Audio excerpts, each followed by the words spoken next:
il vient stabiliser à tous ces flots. Voilà, voilà, j'espère que vous allez bien. Aujourd'hui, donc on se retrouve avec, on a fait un petit peu dans le temps. On a un peu avancé sur la 4L.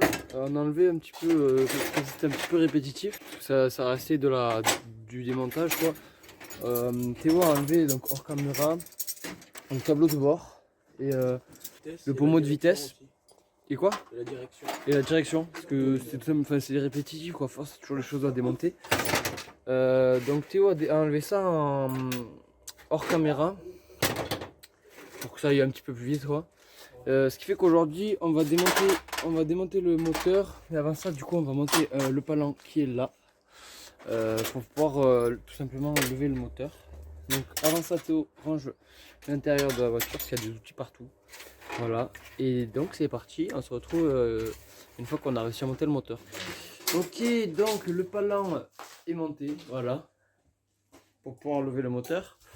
Donc le palan est monté, on va pouvoir commencer maintenant par démonter la crémaillère de direction.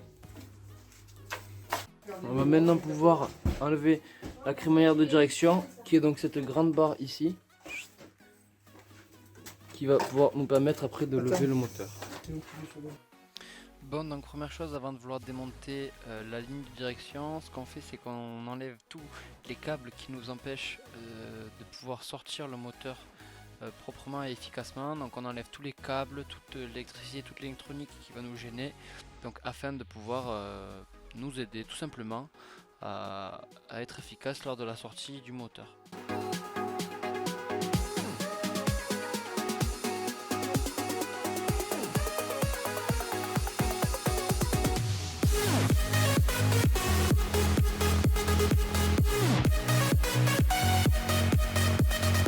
Tu vas voir le trou. Elle était déjà habillée, en régie. La plaque là, elle était arrangée. Ah, c'est une cache-misère. C'est une cache-misère, tu l'arranges comme ça.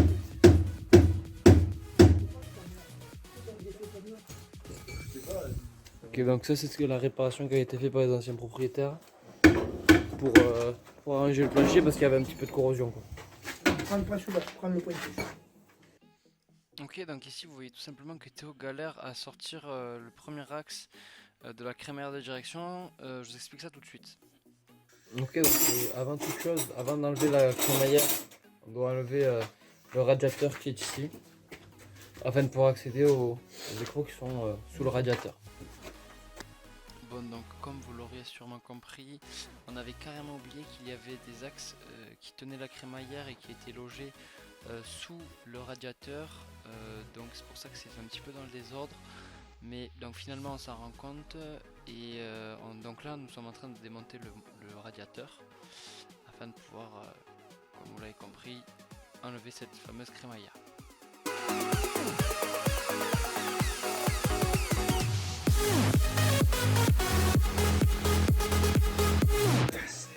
Donc là, ça va nous permettre de bien voir donc ici et on a par là, ici là.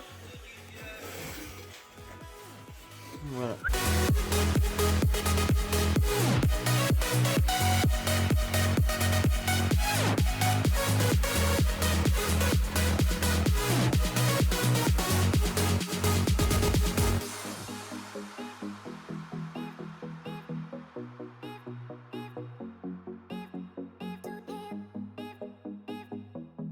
Bon, donc quitte à y être, autant monter la voiture.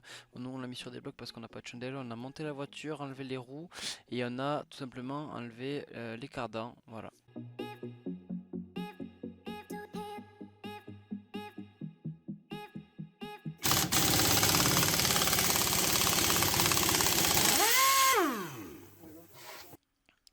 Bon, donc comme vous le voyez, on a eu du mal à sortir le cardan de la manière normale, donc on a pris l'option de le couper.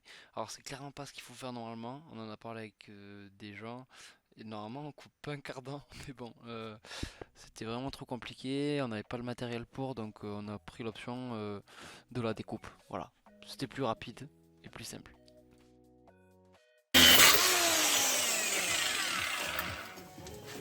T'as pas touché le châssis?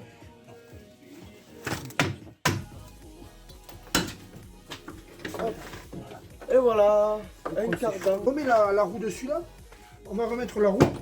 On remet la roue comme ça, on peut aller lever l'autre côté après. Allez.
Théo, c'est le joujou quoi. Aïe. Ok, donc maintenant que tout est démonté, on passe à tous les câbles qui restent. Ça c'est le Et compteur. puis après, on pourra lever le moteur. Voilà.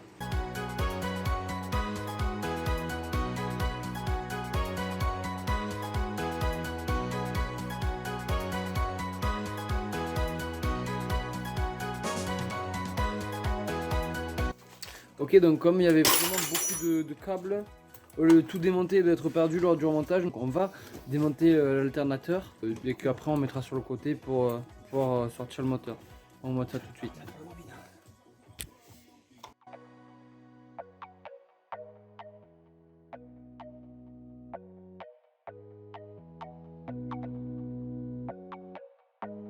Bon, on a fini de tout débrancher, tous les câbles, les durites qui restaient, la durite d'essence, etc. On a fini de tout débrancher. Maintenant, on va pouvoir commencer à cingler le moteur.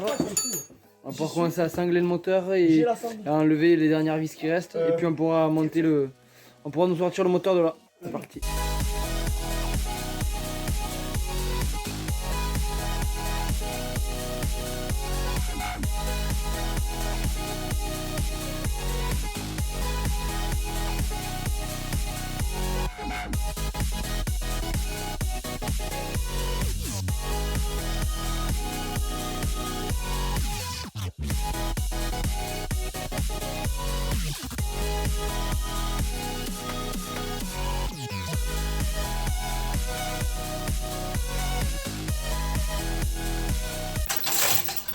Ça fait une marque.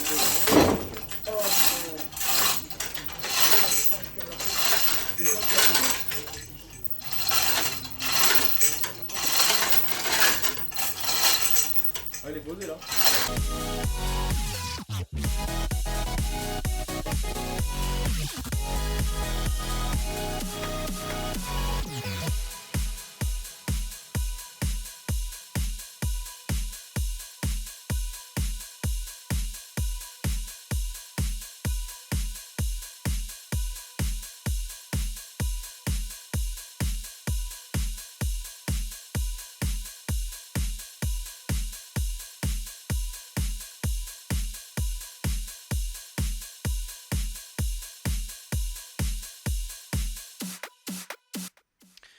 Bon, étant donné que on a coupé une première fois le cardan, ça ne nous permettait pas de sortir le moteur entièrement. En effet, comme vous voyez, la Théo est carrément bloqué. Il a du mal à sortir le moteur parce qu'il y a encore un morceau du cardan qui bloque.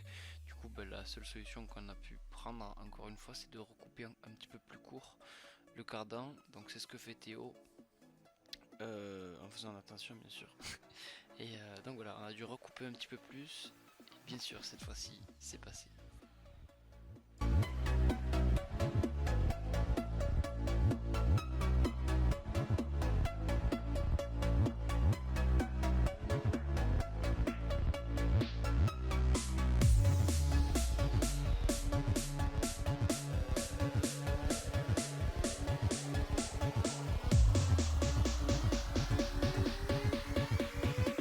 Bon, on vient de finir, il est un peu tard, on vient de se changer, de se doucher et tout, parce qu'il il est un peu tard quand même, Ouais, on c'est était un peu préparé. crado et tout. Ouais. Donc, on a déposé le moteur que vous voyez là, on l'a donc on l'a posé sur le châssis. Il est avec le palan. Voilà, on a réussi à finalement monter comme vous l'avez vu dans l'accéléré. Et donc voilà, on a fini pour aujourd'hui. Le moteur est posé là. Et puis voilà, on est bien pour aujourd'hui. Ouais. Prochaine étape, enlever la caisse. Ouais, on va avoir la caisse pour la prochaine étape. Et puis après, on sera bien, on sera vraiment pas mal pour le déhaussage. Et puis on n'aura plus qu'à démarrer les réparations. Ouais. On démarrera les réparations et puis là ce sera le gros du travail, je pense. Donc voilà. Ouais. Attendant, on espère que la vidéo vous aura plu. Ouais, C'était sympa, hein, pour une première. On a un peu galéré, mais bon, on n'avait jamais démonté un moteur, donc Ouais, non. c'était chaud. C'était cool. Ouais, c'était sympa, c'était intéressant. Également, donc si vous voulez nous soutenir, on a donc un Litchi que je vous mettrai ici. Si vous voulez nous faire des dons, c'est avec grand plaisir. Donc à savoir qu'à compter d'un nom de 5 €, le prénom du donateur est donc marqué sur la voiture, sur sur la 4L. Donc ça c'est sympa. Ouais. Et puis voilà, si vous avez une entreprise que vous voulez nous sponsoriser, c'est avec grand plaisir. Je vous mets aussi notre adresse mail ici. Et puis voilà, on remerciera en attendant Toutes les personnes qui ont fait des dons. exactement. Jusqu'à ici. On Et est qui à- font grimper la cagnotte, c'est grave sympa à vous de nous soutenir. On remercie donc le bureau de tabac du Lerme de nous suivre dans l'aventure. Et puis voilà, si vous voulez nous suivre, n'hésitez pas à vous abonner, à partager Ouais. la vidéo, à le mettre un petit j'aime. Et puis À bientôt. c'était Théo et Flo, les Trapanel. Ouais. On se voit pour une prochaine vidéo. Rapidement. Ciao. Ciao.